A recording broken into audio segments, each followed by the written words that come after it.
Cinema ఇండస్ట్రీలోని కొంతమంది పెద్దలు, సినిమాల నుంచి రాజకీయాలకు వచ్చినటువంటి కొంతమంది వ్యక్తులు సినిమా ఫంక్షన్స్లో అటెండ్ అయ్యి మాట్లాడేటప్పుడు వారి వ్యాఖ్యలు చాలా బాధ్యతగా, హుందాగా ఉండేటటువంటి విధంగా చూసుకోవాల్సినటువంటి అవసరం ఉంది. ఈ మధ్యకాలంలో మన పవన్ కళ్యాణ్ గారు, నిన్న చరణ్ గారు, రీసెంట్ తాజాగా చిరంజీవి గారు మెగా కాంపౌండ్ వాళ్ళ నుంచి వచ్చినటువంటి కొంతమంది హీరోలు అనేక సినిమా కార్యక్రమాల్లో వాళ్ళు అటెండ్ అయినప్పుడు వారి యొక్క భాష చాలా జూచాకరంగా ఉంటుంది.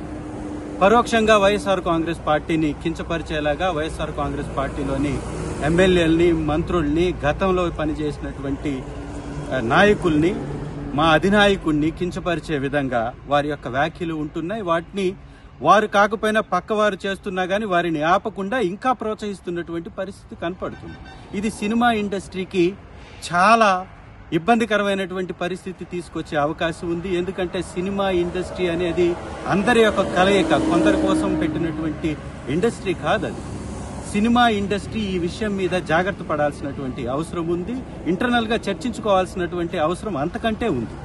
ఎందుకంటే ఒకరి కడుపు మంట కోసం, ఒకరి రాజకీయ స్వప్రయోజనం కోసం, కేవలం మెగా కాంపౌండ్ వాళ్ళ నుంచి వచ్చినటువంటి హీరోల స్వప్రయోజనం కోసం వారు 1,32,00,000 మంది ఓట్లు వేసినటువంటి వైఎస్ఆర్ కాంగ్రెస్ పార్టీని కించపరుస్తూ పదే పదే మాట్లాడడం అనేది ఇది ఒక మంచి పద్ధతి కాదు. దీనికి తగిన మూల్యం చెల్లించుకోక తప్పదు. ఇది ఇండస్ట్రీలో నుంచి వచ్చినటువంటి పెద్దలు కూడా ఈ మధ్య కాలంలో చాలా మంది వైఎస్ఆర్ కాంగ్రెస్ పార్టీ అధ్యక్షులు వర్యులు శ్రీ జగన్మోహన్ రెడ్డి గారిని ఉద్దేశించి కూడా వారి వ్యాఖ్యల్ని చూసినట్లయితే చాలా దిగజారి మాట్లాడుతున్నటువంటి పరిస్థితి ఉంది.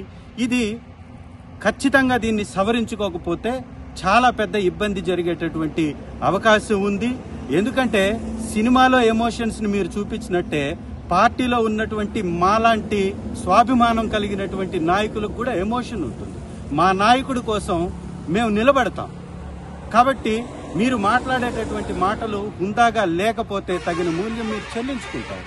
ఇది సినిమా ఇండస్ట్రీని దగా చేస్తున్నటువంటి వారిని కొంతమంది ఈ సినిమా ఇండస్ట్రీలో ఉన్నటువంటి పెద్దలు కూడా గ్రహించాలి.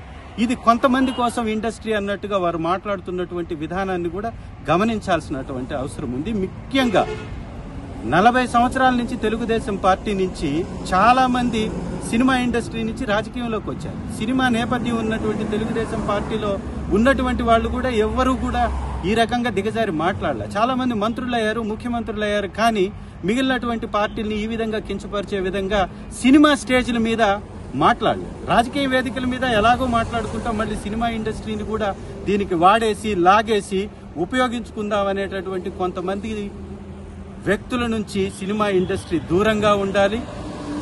ముఖ్యంగా మెగా హీరోలకు కూడా చెప్తున్నాం, మీరు సినిమా నుంచి ఎదిగిన తర్వాత మెగా హీరోలుగా మీరు పరిణితి చెందారు. మీరు సినిమా ఇండస్ట్రీకి మెగా హీరోలుగా ఉండాలనే మేము కోరుకుంటున్నాం. మీరు ఈ మధ్య చేసేటటువంటి కార్యక్రమాల ద్వారా సినిమా ఇండస్ట్రీకి దగా హీరోలుగా మారుతున్నారు. ఈ పందాన్ని మార్చుకోవాలి. మెగా హీరోలు కాస్త దగా హీరోలుగా మారటం అనేది మంచి పద్ధతి కాదు. అది ఇండస్ట్రీకి మంచిది కాదు, మీకు మంచిది కాదు, ఈ సమాజానికి మంచిది కాదని హితవు పలుకుతూ మీ యొక్క పందాన్ని మార్చుకోవాల్సిందిగా ఒక ఎమ్మెల్యేగా, మీరు గొర్రెలు అన్నటువంటి 11 మందిలో ఒక వ్యక్తిగా మాట్లాడుతున్నాను. Thank you.